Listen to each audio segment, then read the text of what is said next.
It's the economy, stupid. Hi, I'm Scott Ott, and this is Bill Whittle now. Bill, breaking news as we go to record this morning that CNBC is reporting that a new ADP and Moody's analytic, the numbers out for October, show job growth of 227,000 jobs. They were expecting 189,000. These are private sector jobs. So not only is this way above expectations for October, but it's actually fairly significantly above the 218,000 that they recorded in September. Not the biggest month yet of the Trump administration, but certainly a vigorous month. And I guess I have to ask you, we're now just days from the final voting day, as we have to call it now. It's not election day. It's the final voting day of the congressional midterm elections. With President Trump's low popularity, his careless remarks about birthright citizenship and the Honduran immigrant caravan, his unwanted presence at the Pittsburgh synagogue funeral services, is somehow he going to manage to be the black swan president? And what I mean by that is, can he be a guy who leads the economy to victory and drags his own party to defeat in the midterms? Well, I think certainly for anybody on the left who's watching this, I think it's pretty clear from the case you made that we're finished.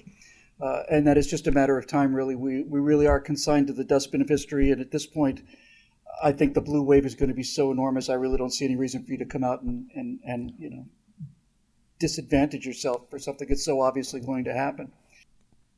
Why wait in those long lines? Yeah. Now that those idiots have gone, wow, where do you start with this? One of the things that have been pointed out repeatedly when people talk about unemployment figures is you talk about the number of people unemployed or the number of people who have gotten jobs, and you think 200,000 people. It's whatever the number is, 225. That's quite a few people, but it's not 225,000 people. It's much closer to several million people, because if one person is employed, that person doesn't keep all of those benefits. When you get right down to it, it's hundreds of millions of people that are richer now because of Donald Trump. When somebody goes from unemployment to employment, it's true that their income goes up, but almost all of the time that person is at least married and more often than not has children. So now those children are employed in a way. They're not working, and I'm not expecting them to, not until they're 9 years old anyway, in which case they need to get down into the coal mines. But a child whose father or mother is not working is an unemployed child, as far as the way that unemployment eats away at people's self-respect and their sense of control over their destiny. They're on the same island of despair as their unemployed parents are. So when you say that these unemployment numbers are down, that more and more people are working, and that in fact it's even stronger than the surge that we got, that doesn't just affect those people who have jobs. It affects all of their families, it affects all of their friends, it affects all of the people who they do business with. It affects the people that perform work on their car radiators, and so on and so on and so on. Now, as far as the speed and the size of this thing, you and I both together suffered through 8 years of the recovery summer that never happened under Barack Obama, who managed to achieve 1% economic growth or something just a little bit above that. So, Barack Obama had 8 years of recovery summer, and Donald Trump had a recovery spring, maybe a season. Donald had 2 months of recovery. It's what it took. The thing that's the most impressive to me about this, and when I say impressive, I don't mean impressive in terms of Donald Trump. I mean impressive in terms of evidence for what I believe, what you believe, and what the people watching this believe, is the statement that Barack Obama said that there's not a magic button you can push to make the economy grow, And boy, he ought to know, Scott, because he went to Harvard. And then along comes Donald Trump, who didn't have the education and the rhetorical skills of Barack Obama, who's obviously a far stupider and more crude man, who somehow managed to find that button because it was sitting right in the center of his desk the whole time. And it was sitting there right in the middle of the Resolute desk during the 8 years that Barack Obama was in office. It's a big red button, and it says grow economy. And you can push that button, and everybody knows what that button is. But he didn't want to push the button. Barack Obama didn't. It's not that Barack Obama didn't have a button to push to grow the economy. He absolutely did, and it was big red button, just like it is for Donald Trump. He decided he didn't want to push it because it's in his interest and the interest of his party for people to be unemployed.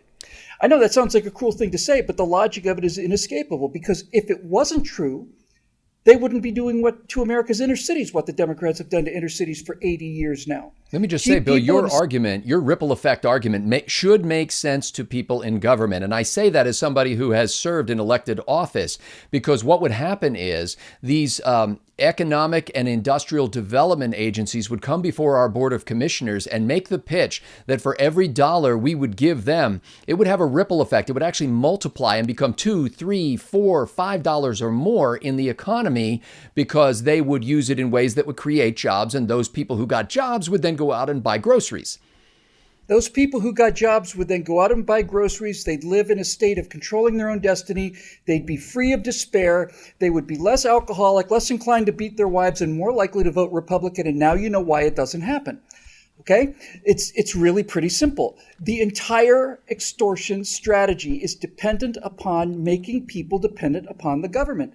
That's why you buy votes. We talk about political campaigns. Oh, you spent $20 million, $100 million, $1 billion. There's $1 trillion. $1,000 billion of wealth that's taken from the people that produce it and given to the people who in many cases are not in need at all, or certainly not in the kind of need that warrants $1 trillion of wealth transformation, in order to buy their votes. And by buying the votes, that means they have now got a legal gun to the head of the people who are working, and you can continue to take more and more and more of their stuff to give more and more and more to the government. And they pass a couple of, shekels on to the inner cities. Here's the worst transit you can have. Here's the worst housing you can have. Here's a third generation iPhone, and you better vote for us because the Republicans will turn you out on the street. The Republicans will have you have a street that's worth turning out to, a street with shops in it and commerce and civility, instead of just these bombed out, ruins that our inner cities have become because of the Democrats. So you're not just dealing with the unemployment numbers. And this business I was saying before about Barack Obama having that button and not pushing it is something that we all have to understand and carry on in our water cooler conversations. Barack Obama could have any time have cut taxes and had that growth under his administration. The button was right there. He didn't do it because it is not in his interest to grow the economy, Scott. It is not in the interest of the Democrats to grow the economy. On the contrary, it's on their interest to have as many people unemployed as possible, because the more unemployed people you have, the more people you have lined up for welfare benefits and all the rest of it, which is administered by these professional bureaucratic thieves who then make tiny little food pellets available to the population and keep the rest of the money. So I forget the author's name. I should really remember it because I quote it often enough, but it's the guy who wrote Whatever Happened to Penny Candy and Whatever Happened to Justice. He goes by Uncle Eric. And in one of those two books, I forget which, he said something to the effect of, you've been taught your whole life and you've always believed that the government raises taxes in order to provide services. But once you understand that the actual truth is the government provides some services in order to have taxes, then everything becomes very clear. And that's exactly correct. And it's correct because you can see the results of it being correct. When California takes 9%, 10%, 11% of people's incomes in addition to what the federal government creates, and we have roads that are worse than the roads in Cairo and Istanbul, and I ought to know because my wife has been to both of those places, and it's not a pleasant thing to be an American patriot driving down the streets of an American city and be told that your freeways and your roads are worse than Cairo or Istanbul, but they are. If it turned out that all the good people went into government, like the progressives think, we would have excellent infrastructure with all of the money they've taken and very modest retirement salaries, because these are the good people who go into government. But that's not what we find. We find crumbling infrastructure. We find the 28th or 30th best school system in the world, which used to be number one for the longest time. And you find public sector incomes now are about double private sector incomes, and their retirement benefits are beyond belief. So there's the evidence on the table. If you want to still be a progressive about things after all that evidence is on your table, that's fine. But the final thing I'll say about comparing Trump to Obama is this. Before Trump became president, I think it was in the run-up to the 2008 election, somebody had the temerity, I'm sure it was just an accident, maybe a cosmic ray hit them or something by accident, but they actually asked him a pointed question, an interesting question. And they said to Barack Obama, if it turned out that this theory is true, that by lowering taxes, this is important, so follow along at home, folks. Barack Obama was asked that if you lowered taxes on the rich, if it turned out that if you did that, it generated more revenue for the government so you could have more money for your social programs, would you do it? He said no. Because it's not about helping poor people. It's about ginning up that sense of envy that allows people to steal from somebody else and make them feel like they're morally virtuous. Now, he didn't say that part. He just said no, right? He said he wouldn't do it. It was made clear to him, if it turned out that cutting taxes, Mr. Obama, actually raised government revenue. In other words, here you are, this social justice crusader who needs money from the rich and money from the you didn't build that people. If he needs all the money he can in order to help all of these Americans in need, you would think that he'd be in favor of anything that increased federal revenues, anything. And he was asked if lowering taxes increased federal revenues, would you support it? He said no. Because essentially the tax base, the tax system is meant to be punitive on wealth. It's not just meant to be punitive, Scott. When you say punitive, you're on half of it, okay? When you say that a tax system that says that, well, Bernie Sanders, for example, if you have a tax system that says that if you make less than $414,000 a year, something happens, but if $414,001 happens, now we're going to take 97% of your income. You're not just talking about punitive. It is punitive, and you need to keep up this idea of any kind of wealth, because wealth is a spectrum. There's no two people in the country make exactly the same amount of money. None, right? But they're going to make a line here, right? You're above this line, you're an evil 1%er. You're below this line, you're a virtuous 99%er. So you have to maintain this ginned up sense of outrage at the rich who've stolen the money that you earned while you were, playing video games at 3 o'clock in the afternoon on the couch. And I ought to know, because I've been there. So the punitive aspect of it is something they just do for kicks. The practical reason for having people dependent on the government and being in the interest of a bureaucracy to have people out of work is not just the punitive screw the rich thing, and it's not just the emotional kick of being able to go to your neighborhoods and throw dollars off of the wagon. The main thing is control. Who controls the money?